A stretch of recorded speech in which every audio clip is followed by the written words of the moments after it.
છેલ્લા પ્રકરણના 15મા વચનામૃતમાં એક પ્રશ્ન છે.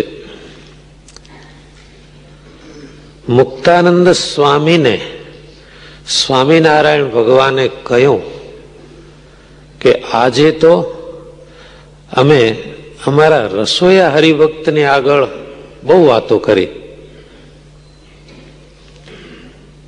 ત્યારે મુક્તાનંદ સ્વામી બોલ્યા કે હે મહારાજ, કેવી રીતે વાત કરી? પછી શ્રીજી મહારાજે કહ્યું, વાત તો એમ હતી કે ભગવાનના ભક્તો જ્યારે માનસી પૂજા કરવા બેસે, ધ્યાન કરવા બેસે, એ વખતે પૂર્વે જે પંચ વિષયના બાણ વાગ્યા હોય એ વખતે યાદ આવે. બહુ ધ્યાન રાખવા જેવી આ કથા છે.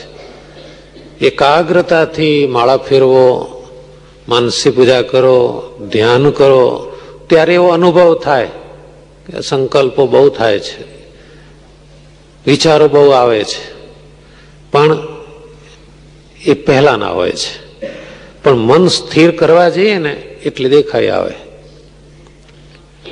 કોઈ કામમાં, કોઈ પ્રવૃત્તિમાં દોડધામમાં હોઈએ ત્યારે કશું ખ્યાલ ના આવે, સંકલ્પ કે વિચારો આવે છે. પણ ભજન કરવા બેસીએ ત્યારે આવે છે એવું નથી, આવતા જ હોય છે, ચાલુ જ હોય છે. પણ ભજન ભક્તિ કરીએ ને ત્યારે એકાગ્રતા આવે એટલે એમાં દેખાઈ આવે છે. જેમ સુરવીર હોય એ લડાઈ કરવા ગયો હોય, પછી યુદ્ધમાંથી આવીને ખાટલે નંખાય એટલે કે એને ઘા વાગ્યા હોય, એને પાટાપિંડી થાય અને આરામ કરે. પણ એને જે ઘા વાગ્યા હોય ને એની વેદના થવા માંડે. એ વખતે લડાઈ કરતો હોય ત્યારે ખબર ન પડે, પથારીમાં પડ્યા પછી વેદના ચાલુ થાય એટલે એનો નિષ્ણાત પાટો બાંધે, એમાં દવા નાખે.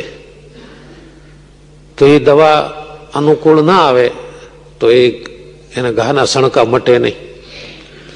જ્યારે પાટો એને ગોઠે એટલે કે અનુકૂળ આવે એટલે આપોઆપ શાંતિ થાય અને ઊંઘી જાય. એમાં જીવને પંચ વિષયના ઘા વાગ્યા છે. કેટલી સરસ વાત છે! આ જીવને જન્મ જન્મથી પંચ વિષયના તીર વાગ્યા છે, ભયંકર.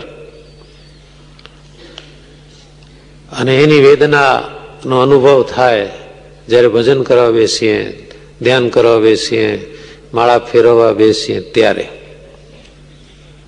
એ વખતે શું કરવું? પોતાના અંગને ઓળખવાનું. નવધા ભક્તિમાંથી કયો અંગ મારું છે એ ઓળખી રાખવાનું.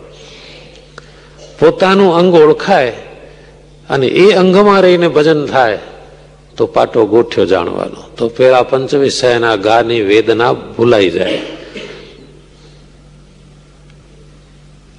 એટલે પોતાનું અંગ એટલે માળાનું અંગ છે, સેવાનું છે, ધ્યાનનું છે, કીર્તનનું કયું અંગ છે એ ઓળખી રાખવાથી જ મોટો ફાયદો થાય. એટલે શ્રીજી મહારાજ કહે છે કે હરિભક્તને એમ જાણવું કે મારું આ અંગ છે, પછી એ જાતની ભક્તિ પ્રધાન રાખવી. માળા ફેરવવી ગમતી હોય તો નિયમ લેવું હોય ત્યારે માળાનું જ લેવું. બીજો કોઈ કાર્યક્રમ હોય તો માળામાં જ મન જોડવું. જેનું જે અંગ એ પ્રમાણે વર્તે તો આપોઆપ શાંતિ મળે છે.